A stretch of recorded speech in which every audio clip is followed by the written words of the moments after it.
welcome to LOA Today. Walt Thiessen and life coach Tom Wells here. Today is Monday, January 29th, 2018, 8 a.m. Eastern Time, your first daily dose of happy for the day. And Tom, I don't know about you, but I had a pretty happy weekend myself. I actually have, I didn't mention this to you on the pre-call, on the pre-show, but I've actually had a little issue I've been dealing with. I pulled something in my knee, and I'm not sure exactly what I did, but it's like a tendon that's inflamed or something like that. And I've had a lot of practice in terms of trying to apply the stuff that we know about the law of attraction to not allow myself to focus on the pain of the knee and, the knee's bad, and, the knee's going to be injured for weeks at a time, and I'll get myself off of that. It's been a real opportunity to work on that. And I'm doing pretty well in that regard, actually. I mean, I woke up this morning, and it's still a little bit stiff, and I think it's pretty clear to me it hasn't completely healed yet, but every morning that I wake up, the sleep obviously helps a lot, but also my mindset has helped. I've woken up, and even for the first few minutes, didn't even notice it was there, and then, stepped the wrong way. Oh, I forgot about that. Yeah, that's right. The knee's still a problem, right? But it's better, that's the important thing. So that's great. That's so what are some of the things that you do to change your focus? Well, one of the first things that I did when I first recognized that I needed to change my focus, I just put my hand on top of my knee and just held it there and just imagined healing. Just imagined that it was feeling better and that, so forth. And it's not terribly difficult to do when you don't have severe pain. And this has not been severe pain. If it was severe pain, I would have tried something else to just distract myself. But in this case, I figured, let's just try it. Just put my hand there and see if I can get the pain to reduce. And I actually did get it to reduce somewhat. In fact, I would say about 50%. So I figured that was pretty good.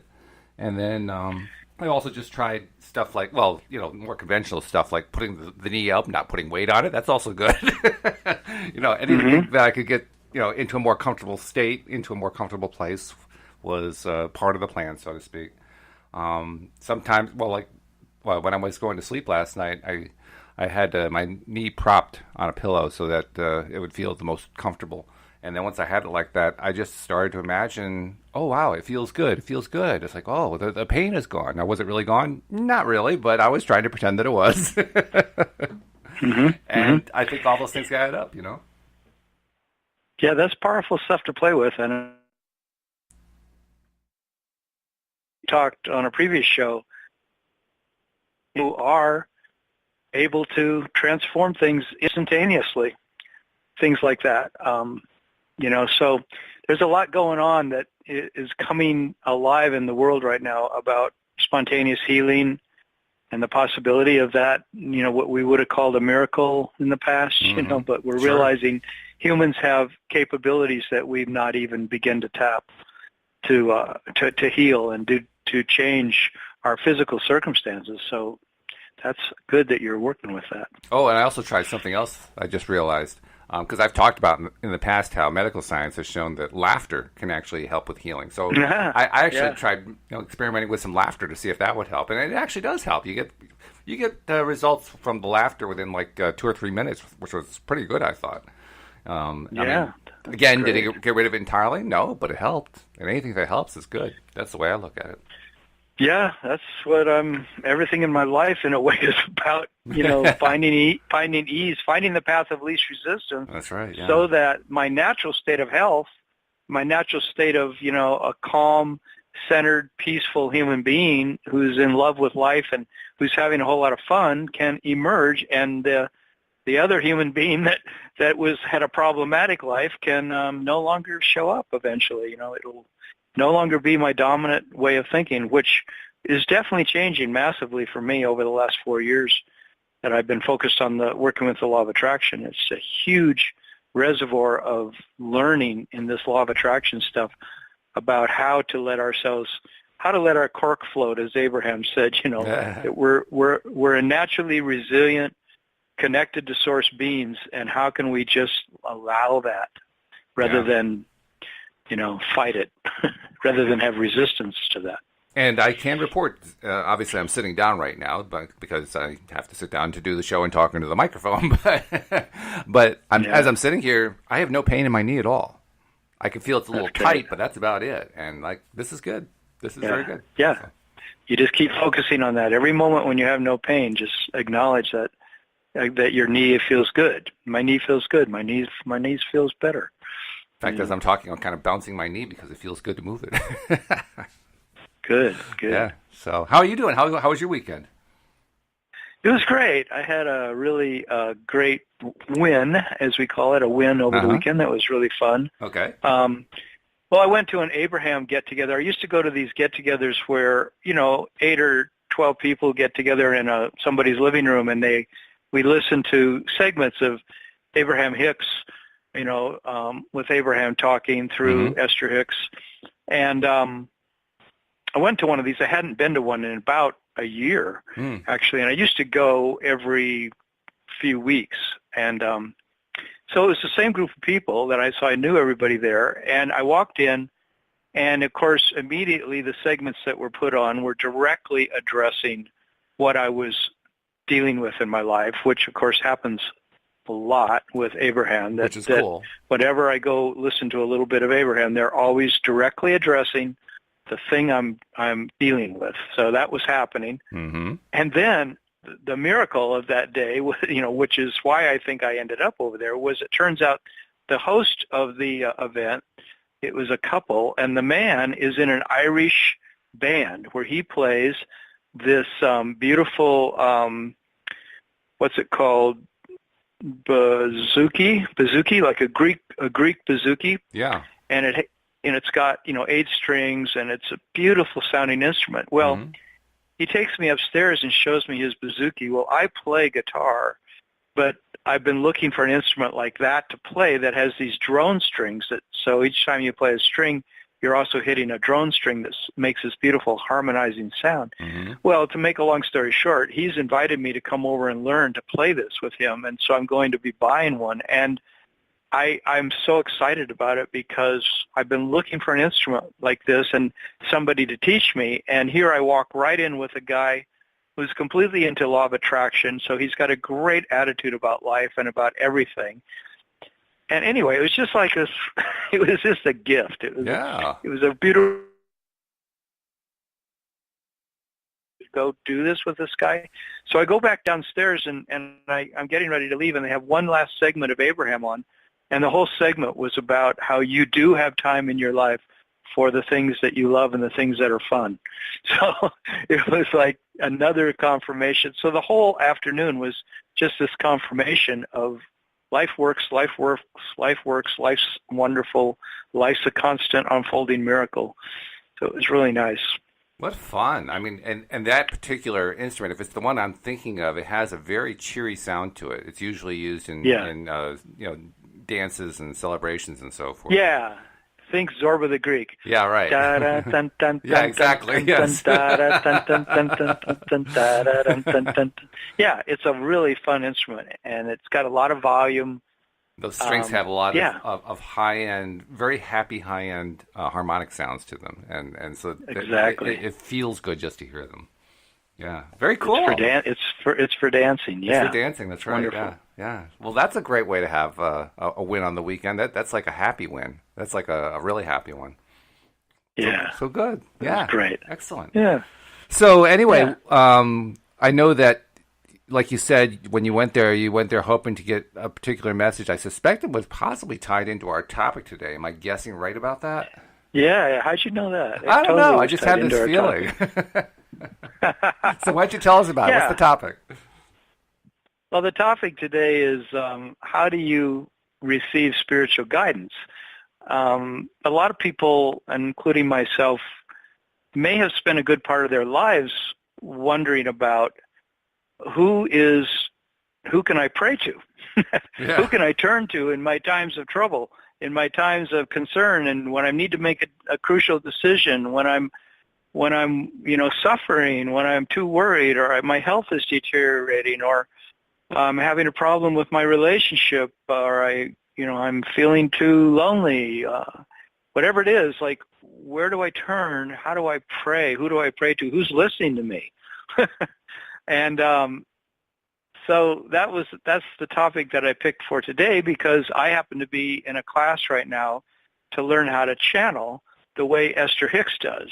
because I would like to, she said often that all of us are capable of channeling because we all have a larger infinite self that's completely connected to source. Duh. And that's the way it is. We are infinite beings. So that means that we're all plugged into this field of infinite intelligence, and if we would find the way to let it come through us, if we could relax enough and listen closely enough, we might be able to channel all of our own answers with a clarity that is magnificently clear. And, we turn to different things. Some people go to church and pray. Some people read the Bible. Some people read the Quran, or they read Buddha's teachings, or they listen to things on podcasts, LOA Today, or they maybe get these card decks, where you pull a card and the card, maybe it's the tarot or some kind of that you're basically plugging into some kind of a divine oracle. You're asking a question from your heart, and you're asking the universe to answer indications of how to proceed in your life. And the reality is, in my opinion, is that we all do know all of the answers to every single question that could come up, but we don't know how to let those answers in. And so today I wanted to talk about that and thought it would be a cool topic, since I'm trying to learn this with all my heart and soul. So are you making progress? I mean, I don't know how many classes you've taken with this instructor, but have you seen any progress? Yeah, what happened was that we talked in previous shows about how I was using automatic writing in my life for about the last, at least 7 or 8 years, maybe longer, probably more like 10 years, where, you write a question at the top of a piece of paper, and then you ask who you believe in the unseen realm, to answer your question for you, and then you just start writing on the paper rather fast. You kind of don't let your pen or pencil leave the paper, or you can do this on a computer, and you write, and you trust that your divine source, whoever you trust for divine guidance, for guidance from the unseen realm, from infinite intelligence, is going to give you the answer to your question. If you just write and don't have an idea about what you're going to write, you just write a sentence, and you write another sentence, and you write another sentence, and see what comes out. Well, I had been doing that for years, and I'd had quite a bit of success with it, but I didn't do it regularly because part of me didn't really trust it completely, so I still use my logic, or reading books, or using a card deck or something else to get answers about things in my life that were of concern to me. So when I started the class, I was doing automatic writing, and I was trusting a lot. But as the further I got into the class, the more I realized that I didn't have a deep enough faith, in a sense. I do and I don't, okay? But the class was revealing to me that it was saying, so who are my specific guides? And can I get in touch with them and ask them who their names are, and have them speak to me and identify the field of energy that I'm really plugging into. And the more specific I got about it, the harder it got for me rather than easier. And so I created a dilemma for myself last week of feeling like, gosh, this is harder than I thought. So when I went to the Abraham get-together on Saturday, I wanted an answer to why am I making this hard, and how can I make this be easy for myself. And then when I picked this as a topic for today's podcast, I realized that I could look into it deeper. So as I looked into it, I got all these different answers. Such as what? Well, it's very interesting. You take someone like Esther Hicks. How does she get to be this person who's supposedly is channeling these infinite beings that call themselves Abraham, which is some kind of a conscious collective of beings? What is it?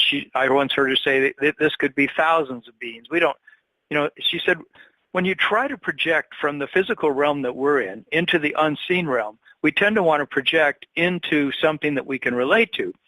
So here you've got all these people who want to pray to someone like Jesus because Jesus came in a body, so it's more easy to relate to a body, or Buddha, or Muhammad, or, we basically maybe say Archangel Michael, Archangel Gabriel, or Saint Germain, or, people have these different physical images that they imagine in the unseen realm in a certain sense that they're praying to because it makes sense. But Abraham was saying, it's really not quite like that. But that's okay if you want to picture those kind of beings that exist, as, having these wings and these things. And indeed, that can all become a reality for us if we are imagining it to be that way. But what they were saying was that what happened with Esther Hicks is that she married a man, Jerry, who had so many questions about life that he was an endless source of questions. And it was just amazing to her to be with somebody who wanted to know the answers to so many aspects of life. And she was a person who was really open and receptive to receiving impulses from the unseen realm. That's just who she was. Well, and so the two of them together. Interestingly enough, though, she was resistant at the beginning because the first time she was. Yeah, the first times that Jerry started talking about this stuff, she would leave the room. She didn't want to even have to be in the same room because she was brought up in a Christian household, and her Christian teaching had basically told her that this was sorcery and that was just outlawed by the Bible and so forth, and she just couldn't bring herself to be in the same room as it. Eventually, she was able to break through because of her own curiosity due to their meeting with a channeler who channeled a being named Theo, I think it was. And Seth? Seth was what they were interested in. They had found out about Seth. They were reading Seth, but before they had a chance to actually have a reading with Seth, the channeler, whose name escapes me, died. So they never even got a chance to talk to Seth. But shortly after that, they hooked up with another channeler who channeled this being called Theo. And they went so that Jerry could ask a bunch of questions. They had a half an hour. And after the half hour, Esther was really intrigued. She said, well, I want to have my own session. So they go back for another half an hour. She gets all of her questions answered for a half an hour. And at the other half hour, she's still got more questions. And all of a sudden, she's broken through her barrier. But she initially had all this resistance. Okay. And the way she describes it a lot is that she also, I've heard some of what you're saying there, which is all relevant. And then she also says that Jerry and her got convinced eventually to try meditation, was something that they were resistant to because they felt they were business people. They weren't interested in that.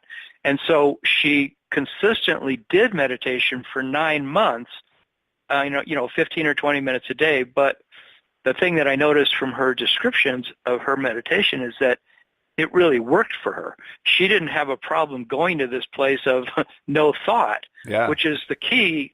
The key to meditating is to go to this place where the thoughts really slow down. And they slow down to such a degree that then this unseen realm begins to flood in, you might say. It begins to come more to the surface, like if you're digging for water and you get to a certain level in the earth where the water just starts to flood in.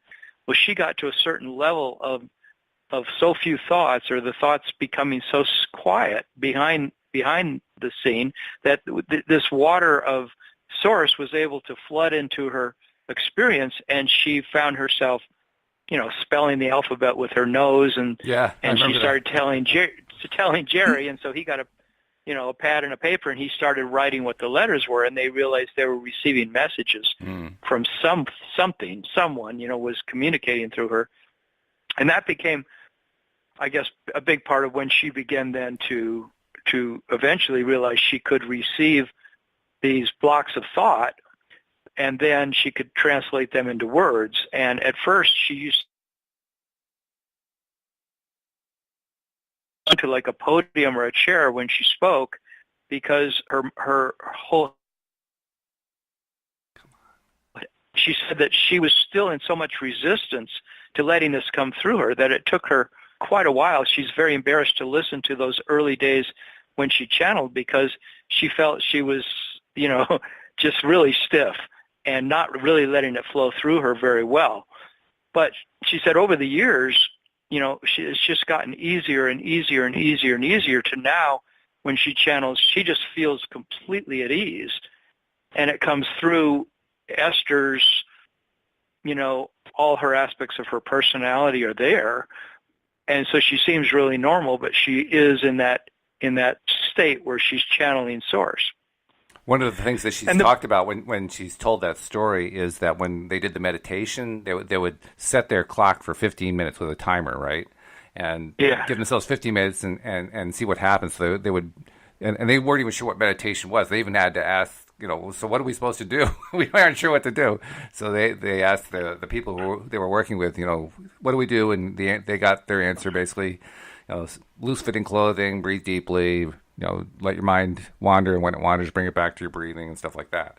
So they said, okay, we'll try that. So they start doing that. And Esther, within minutes of the first few times that she starts doing that, starts feeling this elation entering her body. She felt like she was being breathed, she said. At one point she felt like there was an internal being, an internal source that had kind of taken over in a very pleasant way and was breathing her body. I'm thinking, that would be a little spooky, I think. I mean, she loved it. Yeah. The way she was describing it, it was like ecstasy. But I'm thinking, something else breathing me? I'm not sure that feels good. Well, have you had that experience in meditation at all? No, I have not.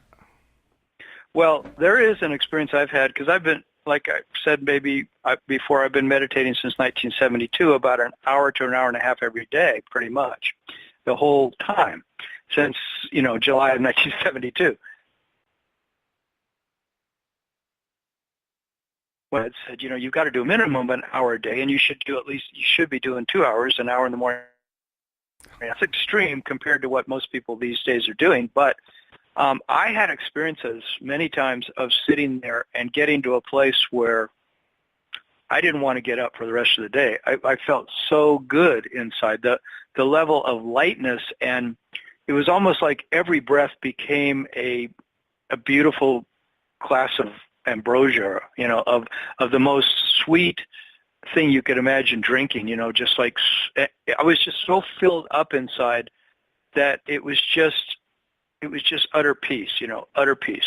And so I couldn't even, I said, well, if I didn't do anything for the rest of today, this is all I'd want to do. But eventually I would get up and start doing things. But so yeah, I think I know a little bit about what she's talking about. And I also realize that I'm still, even today, longing and allowing that experience to still come about.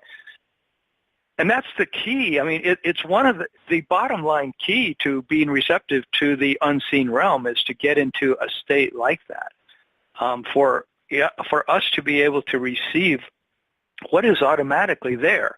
The beautiful thing is that Esther said, look, it's in every single one of us, and it's available to every single one of us. And don't shortchange yourself by thinking that that's only for exceptional people like Esther or anybody else who's a psychic or who can channel these energies from the unseen realm. They said all of us are totally connected to the unseen realm, and it's just a matter of our resistance that stands between us and letting those messages come through, letting that clarity come through, letting that joy, letting that peace, letting that love, letting that insight come through to answer any question that we might have. But she said the reason that she became so good at it is because she had a man that she was married to who did all the asking. So she was not caught up in the questions. He had so many that she didn't have to have any questions of her own. But because she became so open to receptivity, to being the receiver, she became the one who could then channel, because you can't let anything through you that you're not vibrating with. So if you're vibrating with the question, and the question has angst in it, and the question has a charge on it, if you're really worried about getting an answer to something that's bothering you, then your question vibration makes it hard to receive the answer. So what she's recommending is that if you want to get direct input from the unseen realm, ask your questions one day, get your questions down on paper, then don't try to answer them that day. Wait a day or two. And when you're in a really good place, you've just finished meditating, for example, or you're just feeling really great because you just listened to all the music that you love, or you're just in a good, relaxed, happy place, then is the time to ask for the answers to your questions. To sit, like after meditation, just sit there and close your eyes and say, say to that unseen realm, what can I do to experience more joy? Or what's hindering my ability to do such and such? What shift could I make around that? What's stopping me from attracting the right relationship into my life? Or what can I do to increase the amount of money that I need to have coming in? Whatever your question is, don't be caught up in the vibration of the question, because if you have a big charge on it, that's going to block the receptivity to the answer. That's a good point, because Abraham has told us many times that the vibration of the question and the vibration of the solution are two entirely different things, that they're very, very, very different vibrations. So I can see if you're focusing on the question, you may not be able to be receiving the answer. You may not be able to receive the solution just because you're focusing on something that prevents you from seeing it. Exactly. Just like when you're in the most pain with your knee, sometimes it's the hardest time, at least for me. Like if I'm experiencing some symptoms in my body, like a sore throat or a really bad sinus headache or something, that's the hardest time to imagine myself being completely free of it. I think it's really something too, because when we're asking a question or when we're posing a problem or something like that, I don't think we really realize that we're not feeling good. But really, that's what we're saying. I mean, if the vibration is so different, what it really means is that the feeling isn't as good as when you have a solution. When you have the solution, it feels great, right? When you know what the solution is, it feels really good. Well, if it's not the same vibration or even a similar vibration, it's got to be that at very least it feels neutral and quite possibly feels bad. And yet when we think about what a question is, we don't really think of it as like, oh, well, that feels bad. That's just not the way we think about it. We just think, oh, this is a question. This is a problem. I got to solve this. Well, and that's often when we spin our wheels the most, right? Like you're saying, because we're trying too hard, because we're so caught up in the worry and the angst we feel around our question. And maybe it's something that's been bothering us for years, and so we carry that vibration of this has been bothering me for years. And when are you guys, God, Jesus, Buddha, Archangel Michael, when are you going to help me? I need an answer to this. Yeah, right. I need an answer now. I need an answer now. I'm suffering. I'm going through it. You guys have got to help me. And sometimes we feel the incredible frustration at that time because the answer can't come through, because we're pulsing with this vibration of I'm suffering, I'm in trouble here, I'm hurting, I need help. It's almost like when that's often not when the answer comes. It's almost like when we're in that state, in that place of being solely focused and solely wrapped up in the problem, in the question, that it's almost like we are literally in a different place, like in a place that is a different location, so that when the answer comes, we're nowhere near the right location for it. That's not actually what happens, but it seems like that. Well, and it is like that. I mean, Abraham was saying how Source, our infinite intelligence, is giving us impulses for the most perfect path for our lives every second, constantly giving us multiple options for a really wonderful life path to unfold for us. And we're either in the mode of being receptive to it, or we're in resistance to it and unable to even notice the impulses that are coming. So the key becomes, like Abraham was saying, you've got to really take a lesson or take a look at the little children. These little kids, especially, the younger they are, I suppose, they're constantly receiving impulses from Source and following them. So is your cat or your dog and the animals we see in nature. They're constantly receiving impulses and following them. I know it. I went to that Abraham get-together, and this house, they have this platform that was up pretty high in the room, like about 8 feet up, and have plants growing up there, and there's a light coming in that window, this nice arched window. And I noticed halfway through the Abraham get-together, there was a cat that had climbed up there, and you couldn't see any way the cat got up there. And it was just in heaven. It was laying there, wagging its tail, playing with things, and just totally in heaven, up there with all these plants, just relaxed and throwing its head back. And I was just reminded of how here we were struggling, listening to Abraham so we can get our answers in our life and find guidance, and this cat was just in ecstasy. Yeah, sure. In fact, it makes me think of something. You've talked about the difference between the solution and the problem. We've talked about it being different vibrations. You've talked about how when you meditate and you were particularly successful that day with the meditation, it just kind of overwhelms you with this tremendously powerful, positive feeling. And it occurs to me, sometimes, there have been many times actually, during these podcasts when I've talked with you or Wendy or Joel or Cindy or David, and in the midst of the conversation, I'm feeling so relaxed by what we're talking about that I find myself almost unexpectedly not thinking about what my next answer is, and it just sort of comes out. Do you know what I'm talking about? So, yeah, so like definitely. You'll say something, maybe you're talking and you ask me a question, and I haven't had any chance to think about it, and I get so relaxed that I'm willing to just start talking, even though I don't know what I'm going to say. And then I start talking, and stuff comes out, and I say, whoa, that was pretty good. Where'd that come from? Exactly. Yeah, when I started giving that example about earlier in the show of the water coming into a well when you reach a certain level, and how that is when you meditate and you reach a certain level, something starts to flood into your being, this source energy. And that was an example that just came automatically to me. I didn't, and I didn't even know where I was going when I started talking about that. But then it just unfolded as I spoke. And that is really why I want to become a channeler, because we all are channelers. And why not let my wisdom come through me if I have a unique wisdom? And we were talking a little bit before the podcast about how every human being comes in with this completely unique gift, a completely unique self-expression. So you might say each of us has a unique connection to infinite intelligence. And as we begin to express ourselves and let it come through us, we are huge resources to each other.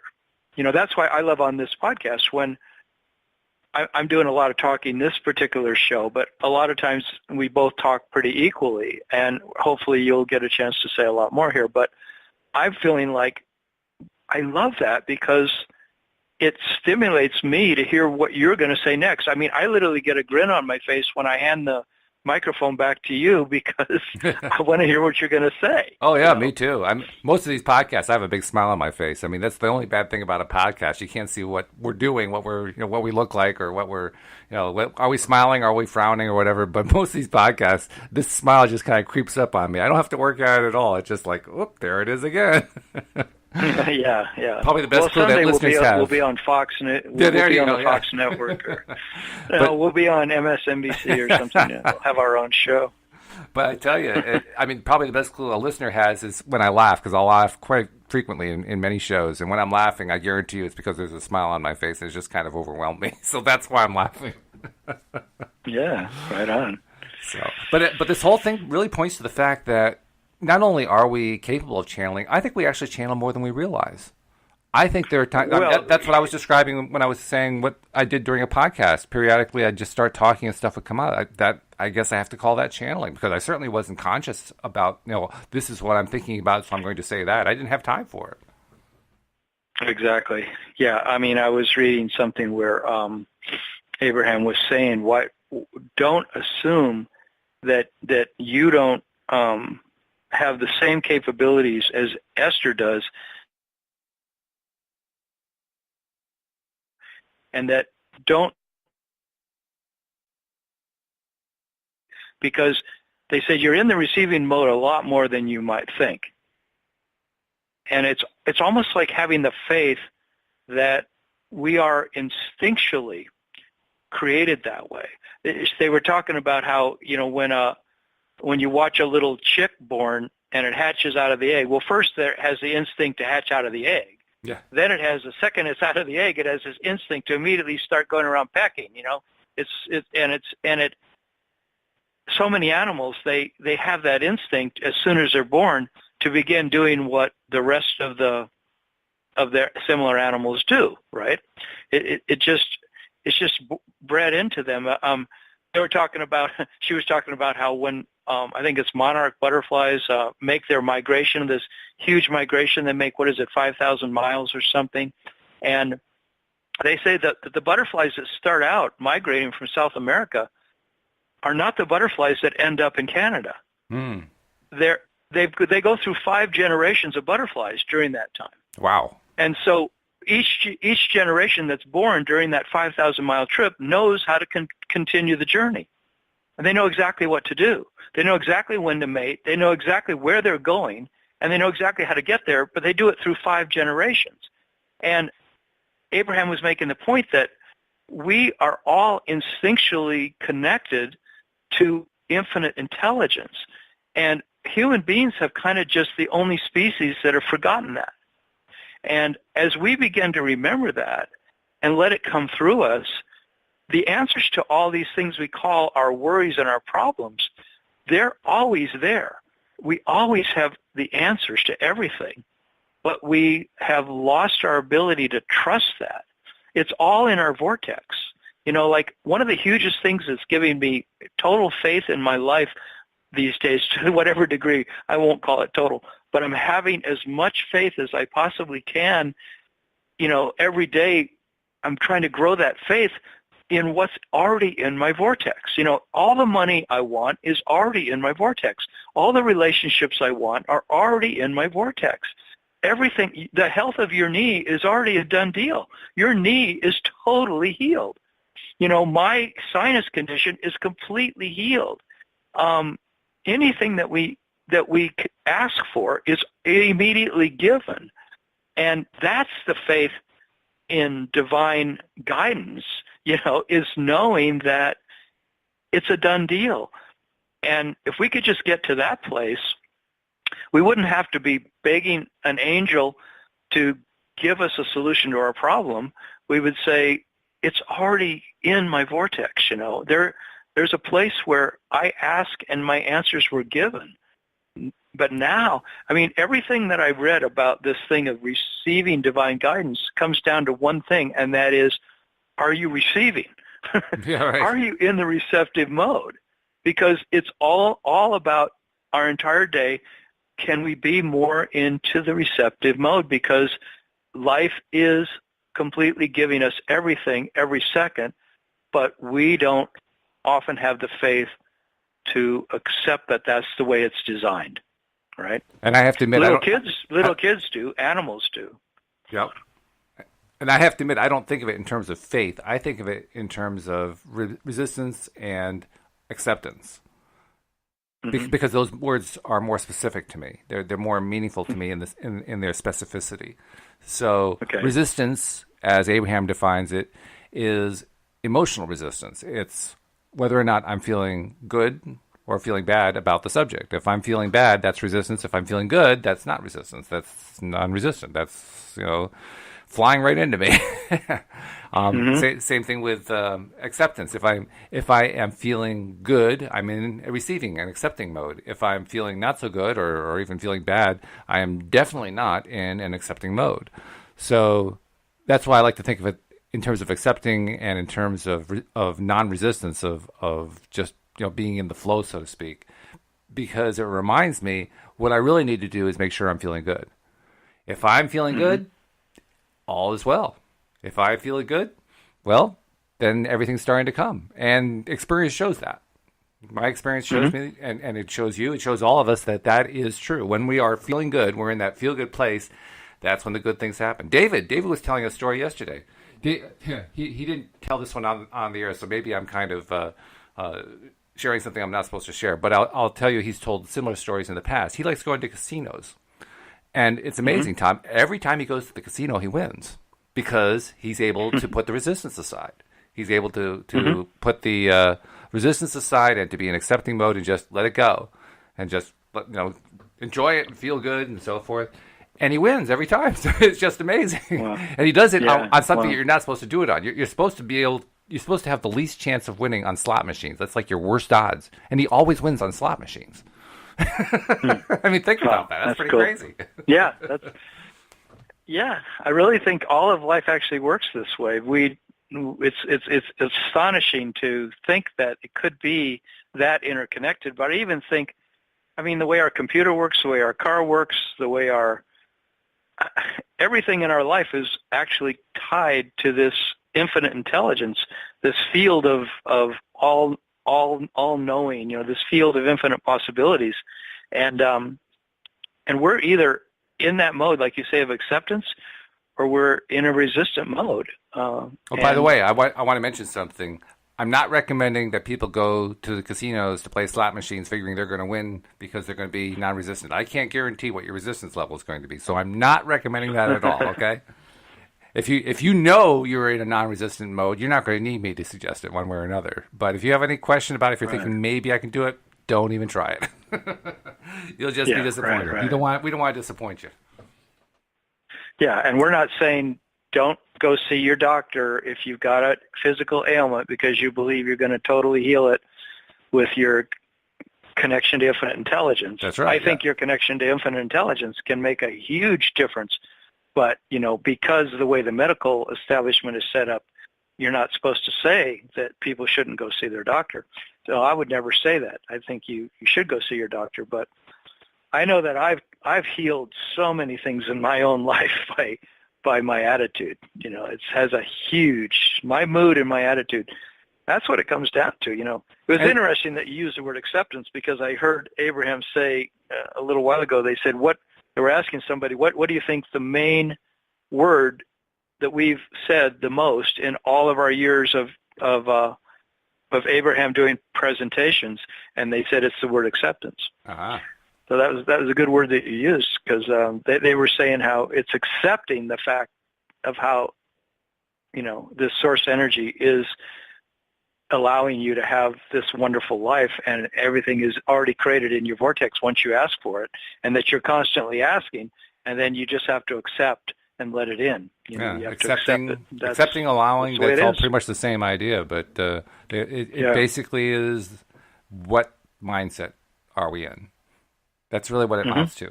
This whole thing about acceptance and allowance and non-resistance and so forth, what's the mindset? If the mindset is good, if it's positive, if it feels good, then it's the right mindset. And that's cool. That's a nice thing because it means we don't have to be experts in order to be experts, if you know what I mean. We don't have to have got all this down pat in order to know what the right result is and what it's going to take to get to that right result. All we have to do is get ourselves to that good feeling place. Now, is it always easy to get to the good feeling place? Not always easy, but doesn't make it any less worthwhile. Doesn't make it any less worth trying to do and learning how to do more consistently, which is what I've been dedicating my life to over the last 5-10 years, something like that, because it is worthwhile. And ultimately, as you and I talked about this on Friday, ultimately what it really is about is living the life of joy, because that's really what we're trying to do. Yeah, joy. What did Abraham say? The three things we come here for this planet are for joy, freedom, and expansion, or growth, and that joy is by far the thing that we're mainly here for. And I love that, what you're saying, our emotional guidance system is to tell us, are you feeling bad or are you feeling good? If you're feeling bad, that's your emotions telling you that your source self doesn't feel that way and sees it differently. And then when you're feeling good, it's telling you that you're aligned with your source self. It's kind of really basic, really it is simple. Basic, but the basics are the best part. I'm reading Law of Attraction, which is like their basic book. It's the basic Abraham book. It's like the first one, right? Uh-huh. And in that one, in that book, it said the part that I read last night said there are two emotions, positive and negative, which is not what we're used to. We're used to there are lots of emotions. No, there are two, positive or negative. That's it. We just have different names for them. That's all. Yeah. And sometimes Abraham says things that are where they just sort of say, really, it's all just about that one thing. I got this little paragraph here. They said, everything you want is all queued up for you. The answers have already been made. It's you're putting yourself in the place of receiving them. But you see, you don't realize that for the most part, because you're more interested in turning thoughts to things than you were in the creating of the thought to begin with. But the hard work is already done. So step one and step two, the asking and then allowing it to be received. And then you live the life that has done the creation. Now it's the allowing the creation to be realized by you. That's what your work now is about everything in your life, is allowing the creation of what has already been created to be realized by you. And I love that, because I was walking around this morning before our podcast, just getting ready and just thinking about my different problems and thinking all those problems are already solved. And I love that. They're already all solved. It's like, why am I still thinking that they're problems? And I'm getting better every day at giving up the idea that I have problems. That's good. And just watching for solutions. Yeah, that's especially the good part, because it's hard to just give something up blank and not replace it with something. But when you replace it with something as good as looking for solutions instead of problems, you look for the solutions, not the problems. Look for the solutions, not the problems. That's an easier transition to make, because now you're replacing problems with solutions. Which, when you on the face of it, when you think about it, well, that's what we should be doing anyway. I mean, we shouldn't have to have Abraham telling us, look at the solutions, not at the problems. That should be fairly obvious, and yet we still get hung up on the problems. So it's good advice. The other thing that occurs to me too, our solutions come as impulses. Yeah. They come as impulses throughout our day. And Esther was saying how she tries to leave her life as unscheduled as possible, so that she can be able to receive impulses. So she tries, and I've been doing that more and more over the last, I'd say, 6 or 7 years. I've been moving more and more away from having a list of things to do and more into having a few things scheduled on a given day. But then I'm trying to every day more and more follow what the impulses are suggesting that I do. What impulses am I receiving, rather than am I just knocking things off my list of things to do? Mm-hmm. And I love that feeling, because it's as Abraham said, there's a super bright path that will light up for you as you more and more listen to what the impulses are telling you, and you won't even have to be asking Archangel Michael for help, because you'll be seeing your path lighting up for you. The more that you're in that place that you're just surrendered to be receptive. And just say, hey, infinite intelligence has got my back, and I know that there's all kinds of eyes on me. That I'm completely being taken care of, and so everything is already queued up for me. And what I'm just being shown is what's the brightest path to go on. I really noticed that this weekend when I went to that Abraham get together, and watching this path light up for me while I was there, of being introduced to this wonderful instrument, the Greek bouzouki, and that this guy telling me he would love to teach me to play it. It was like, oh my God. I was even saying to him, I said, this is something I've been wanting to have happen for years. That I would all of a sudden be with a teacher who's going to teach me one of these indigenous instruments, one of these really cool ethnic instruments. And there it was. It was just unfolding for me. Yeah, that's and nice. all I did, I went to that house, and I was asking for divine guidance in my life, Which is very cool. And in fact, it also makes me think, because we keep basically repeating the same stuff here and saying it in different ways, but we're repeating the same stuff. It reminds me of something that Abraham said in a workshop that I saw a video on YouTube. They were starting off the workshop, and they had done their introductory remarks, and now it was time for what they call the hot seat. They're inviting people down to sit in the hot seat and interact directly with Abraham. First person comes down, and the first person's going through, the nervousness, because they know they're on camera and all that kind of stuff, and they're trying to get their thoughts together, trying to figure out how to ask this question. And Abraham says something to the effect of, go ahead and ask your question, and don't worry, we already know what it is, and the answer is always the same. Yeah, right. Yeah, they say that a lot. Yeah, I love that, but it's true. I do too. Yeah, and I love these podcasts because each podcast is a chance to take a different topic and massage it with the same understanding that the previous topic had, and the previous topic had, and the previous topic had, because the answers are the same. If you go listen to every single podcast, you'll find us arriving at the same conclusions in every discussion, which is it's already in your vortex. You created it by your asking. Source delivered it immediately. Now, can you let it in? Can you let it in? Can you let yourself have your life be a life of solutions, as you were saying?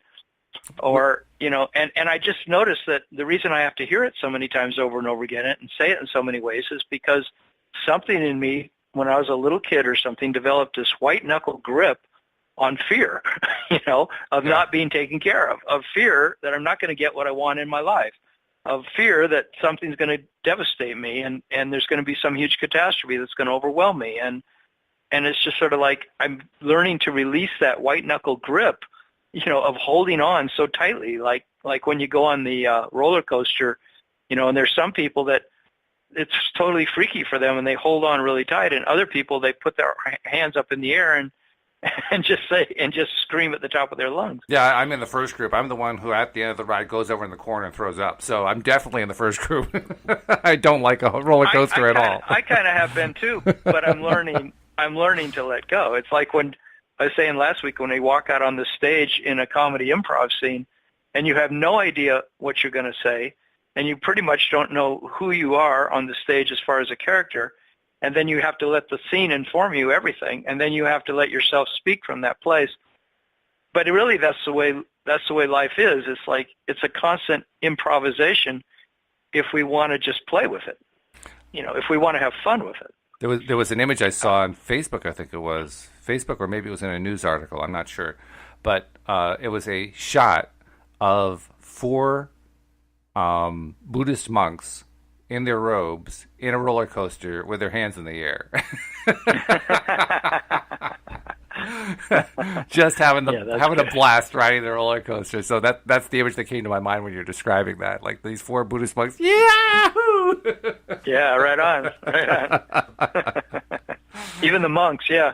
Sometimes those monks will fool you because they're pretty happy guys, They seem like, oh my God, how could they live that life, just like doing nothing but praying all day long. But then they have all these lighthearted moments. I think it was, and maybe they're in ecstasy when they're praying too. Very, very, very possible. I can't remember who it was. One of the co-hosts on the podcast pointed out to me one time that the Dalai Lama is known for having the eccentricity of just bursting into laughter periodically for no reason at all. I think that's pretty cool because that shows just how lighthearted he is. You can't do that unless you're feeling lighthearted. Yeah, and that's for sure. And I have experienced that, not nearly as often perhaps as he has, but I have experienced that. Most notably when I'm listening to my music and taking my walk, every once in a while, I'll just find myself chuckling and laughing. And I'm like, what am I laughing at? I don't know what I'm laughing at. There's nothing going on that's funny. Why am I laughing? Yeah, it's because it's your natural state. Yeah. Well, especially that's when you Go ahead. I was just going to say, especially when you realize that laughter very often is a way of shaking off negativity. So like I can finally get to the point where I can just shake it off. And I think that's what's happened in those cases where I've experienced that. I've gotten myself into enough of a receiving mode that I can just shake off all the stuff that I've been hanging on to all this time. So I figure that's always a victory whenever that happens. It is.